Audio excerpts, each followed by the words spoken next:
representing the 4 Luo counties. Predominantly Luo counties of Siaya, Kisumu, Homa Bay, and Migori, plus the diaspora, to address you on a very, very serious matter. And it is the matter about the ongoing massacre of members of the Luo community in Sondu and its environs. It is not the first time that these killings are happening since the last elections. This is just the latest episode of these seemingly well-planned killings. And now the message we have today is simple and very clear.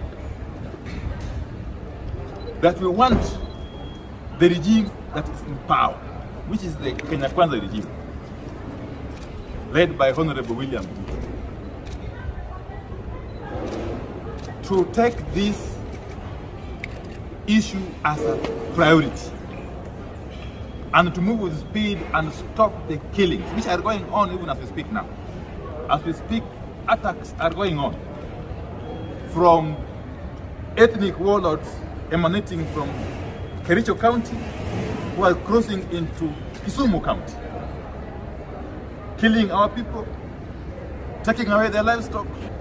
So we want the regime that is in power currently, and there's only one regime in power, as you all know, to move with speed and arrest this situation before it gets out of hand.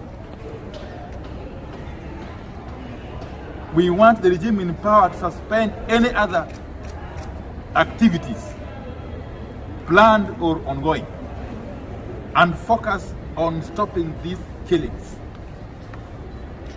Because if left unchecked, these killings have got the potential to snowball into a civil strife that will eventually become unmanageable. Any government has got a cardinal responsibility to first and foremost protect the lives of its citizens.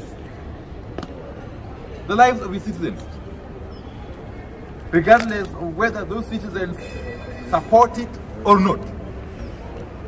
So we are demanding, as leaders of the Luo community, legitimate leaders of the Luo community, that these Sondu killings must stop, and must stop now, not tomorrow.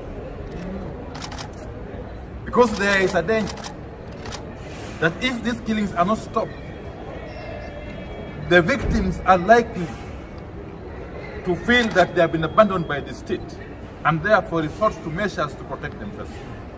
So I leave it at that.